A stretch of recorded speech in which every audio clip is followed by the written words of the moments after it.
अब जो है ब्रैग्स लॉ को अच्छे से समझ लेने के लिए कि हमारे पास उस एक पॉइंट में या उस एक एटम में हमारे पास हुआ क्या है। हमें पता है क्रिस्टल्स में हमारे पास जो है एटम्स जो हैं वो अरेंज होते हैं, तो हमने एक एटम ले लिया, मतलब वो एक पॉइंट ले लिया है। अब उस एक एटम में जो एटम का स्ट्रक्चर हम अभी तक पढ़ते आ रहे हैं उसमें क्या था, ये सिंपल के सेंटर में न्यूक्लियस होता है और यहाँ पर जो है आउटरमोस्ट में एक इलेक्ट्रॉन होता है। लेकिन अब जो है अब तो एटम का स्ट्रक्चर थोड़ा चेंज हो गया, आप लोगों ने क्वांटम में पढ़ा होगा। तो एनी हाउ ये हम समझने के लिए जो है इसका और स्ट्रक्चर ही ले लेते हैं कि हमारे पास क्या होता है, सेंटर में न्यूक्लियस है, यहाँ पे हमारे पास कोई भी इलेक्ट्रॉन होता है। तो जब हम कोई भी इलेक्ट्रोमैग्नेटिक वेव्स जिसकी जो है वेवलेंथ हमारे पास 10⁻⁻10 आर्मस्ट्रॉन्ग के बराबर हो, और वो किसकी होती है, वो एक्सरे की होती है। इसका मतलब है हमने इस पर जो भी जो है रेडिएशन फॉल करवाई है वो एक्सरे ही है। तो जो है वो ओसिलेटिंग इलेक्ट्रोमैग्नेटिक रेडिएशंस हैं हमारे पास, ओसिलेट कर रही हैं। तो जब वो ऐसे ओसिलेट करती हुई आके इस इलेक्ट्रॉन से, इलेक्ट्रॉन क्या है हमारे पास यहाँ पे चार्ज पार्टिकल है, तो जब ये जो है इस पर फॉल होगी, ये इससे टकराएगी, ये क्या करेगी, ये इस इलेक्ट्रॉन को भी ओसिलेट करवा के यहाँ से बाहर निकाल लेगी, ओसिलेट करवाएगी ये उसको भी।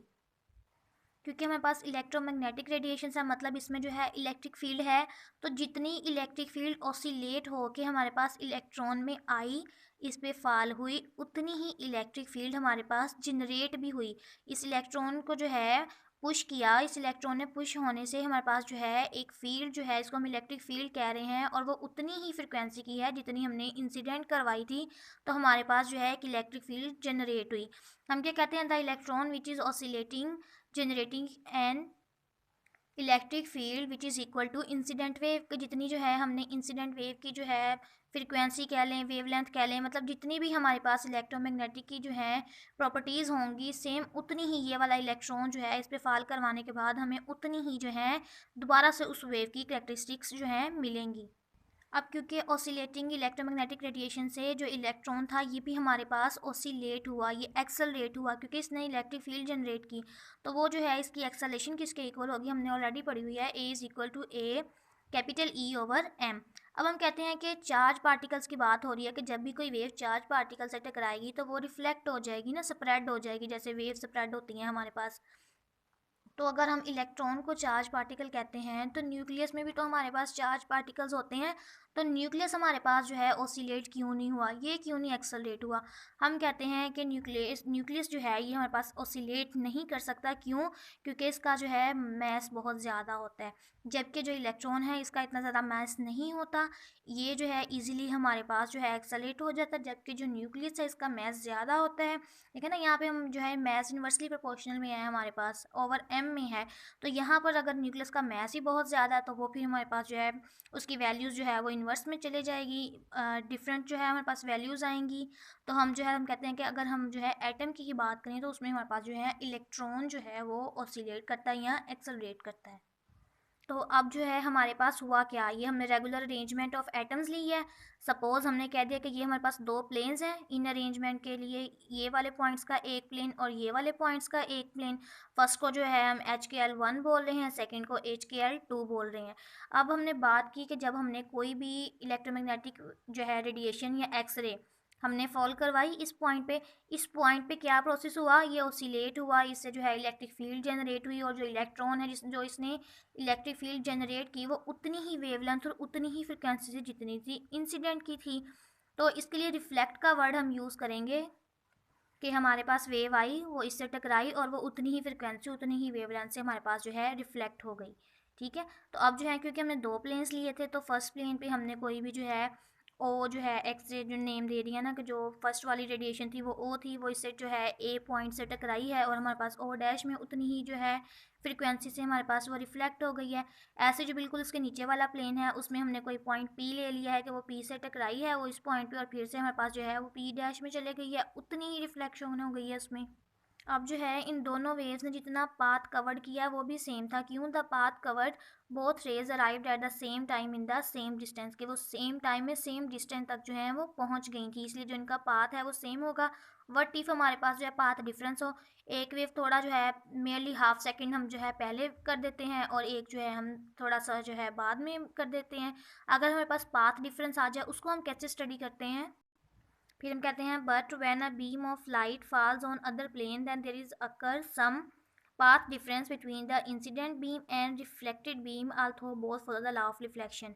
कि अगर जो है हमने दो प्लेन्स लिए थे, एक प्लेन पे जो है हम रिफ्लेक्शन का जो है जो बीम हमने फॉल करवाई है वो जो है हम थोड़ा पहले कर देते हैं, और हो सकता है हम कहते हैं कि ये पॉइंट्स इससे आगे हैं, इसमें थोड़ा सा डिफरेंस आ गया है, तो इसको जो है हम पाथ डिफरेंस बोलते हैं, लेकिन हुई दोनों में हमारे पास जो है रिफ्लेक्शन ही है। अब जो है इंसिडेंट वेव और रिफ्लेक्टिव वेव क्योंकि सेम थी तो इनके एंगल्स भी सेम होंगे। इसका जो एंगल थीटा था जितने से जो है इंसिडेंट हुई है, तो जो रिफ्लेक्ट हुई है उसका भी जो एंगल है वो हमारे पास थीटा ही होगा। और इस एक पॉइंट से इस पॉइंट तक का डिस्टेंस कितना होगा, हमारे पास डी होगा। अब जो है हम फाइंड आउट करना चाह रहे हैं कि इसकी मैथमेटिकल वैल्यू क्या आएगी हमारे पास, कि जो वेव हमारे पास इंसिडेंट है, जो रिफ्लेक्टेड है, रिफ्लेक्शन में हमारे पास प्रोसेस क्या हुआ है, कौन सी जो है डाइफ्लेक्शन हुई है हमारे पास। तो उसके लिए हम क्या यूज़ करते हैं मेथड, उसके लिए जो हमने कह दिया कि यहाँ से यहाँ तक का डिस्टेंस कितना है हमारे पास, डी हमें पता है। तो अब हम कहते हैं कि इस पॉइंट से दूसरे पॉइंट तक के कॉर्नर्स पे जो है हम जो है एक परपेंडिकुलर ड्रॉ करते हैं। इस पॉइंट से जब हमने एक परपेंडिकुलर ड्रॉ किया डेट इज़ एम, और ये परपेंडिकुलर ड्रॉ किया हमने इंसिडेंट वेव्स के लिए, सेम उसी तरह रिफ्लेक्टिव वेव्स के लिए भी हमने एक जो है परपेंडिकुलर ड्रॉ किया डेट इज़ एल। तो अब जो है अगर आप नोट करें ये तो डी डिस्टेंस पहले से ही था ना, ये तो ये दो ट्राइंगल्स बन गई हैं हमारे पास।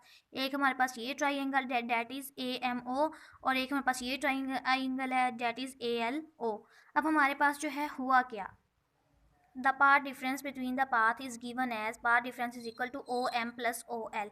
कि जितना हमारे पास जो है ओ एम का डिस्टेंस है उतना ही हमारे पास ओ एल का होगा। कि जितना जो है हमारे पास ओ एम है उतना ही हमारे पास ओ एल है, बट एम टू एल हमारे पास कितना होगा। जैसे अगर हमने यहाँ पर एक परपेंडिकुलर ड्रॉ किया है तो ये हमारे पास जो इंसिडेंट वेव्स हैं ये दोनों इक्वल होंगी। जो हमने यहाँ परपेंडिकुलर ड्रॉ किया है तो जब हमने इन दोनों रिफ्लेक्टिव वेव्स की बात की है तो ये दोनों इक्वल होंगी। तो जब ये हमारे पास दो ट्राइंगल बन रही थी तो हमने एक ट्राइंगल ले ली that is O M and A.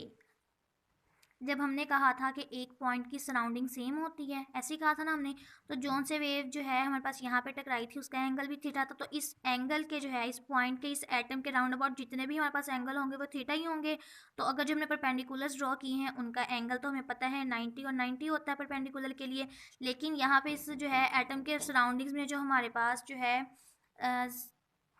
Atom का जो है एंगल हमारे पास सेम होगा। अब हमें पता है कि अगर हम इसको देखना चाह रहे हैं कि इसमें हमारे पास कौन सी ट्रिग्नोमेट्रिक आ रही है, क्योंकि ट्राइंगल है ना, तो कौन सी ट्रिग्नोमेट्रिक रेशो आ रही है हमारे पास, हमें पता है जहाँ पर हमारे पास जो है दो एंगल हों, जहाँ पे हमारे पास थीटा पता है, यहाँ पे भी हमें पता है जहाँ पे दो एंगल हों वो हमारे पास जो है एज अ बेस काम करती है।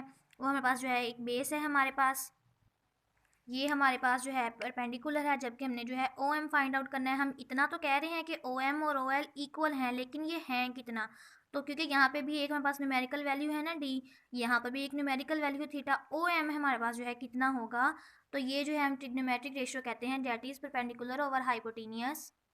सो O M over D is equal to sine theta आ जाता है हमारे पास। तो अगर एक ट्राई के लिए हमारे पास जो है डी साइन थीटा आया तो क्योंकि दूसरी ट्राई भी तो उतने ही डिस्टेंस पे है ना हमारे पास ओ से, तो ओ एल के लिए भी जो हमारे पास डिस्टेंस आएगा that is d sine theta. अब हम कहते हैं for constructive interference the path difference must be integral multiple of lambda. अगर हम कहते हैं कि हमारे पास जो है कंस्ट्रक्टिव इंटरफेरेंस हो रही है तो हमारे पास उसके लिए जो पाथ डिफरेंस है वो कितना होना चाहिए, लैम्डा।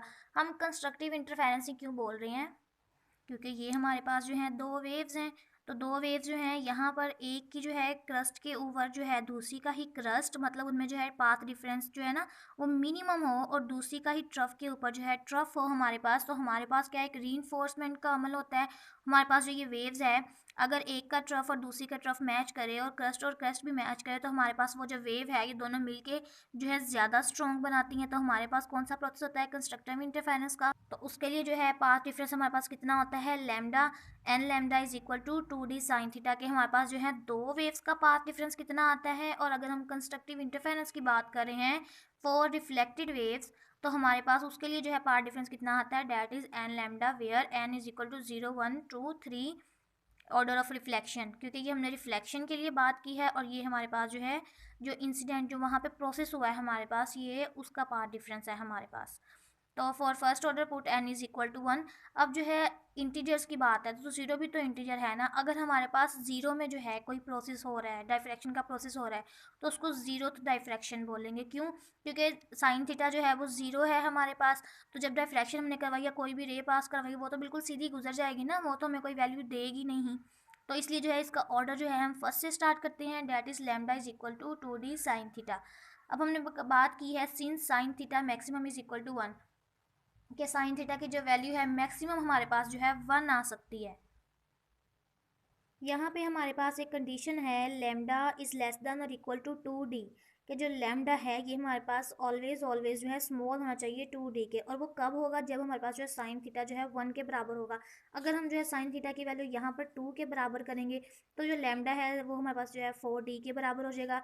तो ये कंडीशन है कंस्ट्रक्टिव इंटरफेरेंस के लिए कह लें, या ब्रैग्स लॉ के लिए कह लें, या डाइफ्रैक्शन के प्रोसेस के लिए इन लाइट या इन वेव्स, कि हमारे पास जो लैम्डा है वो लेस देन होना चाहिए 2d से। और क्यों होना चाहिए? क्योंकि साइन थीटा की वैल्यू जो है मैक्सिमम 1 होती है हमारे पास, तो वो 1 से जो है बड़ी हो जाएगी, विच इज़ नॉट पॉसिबल।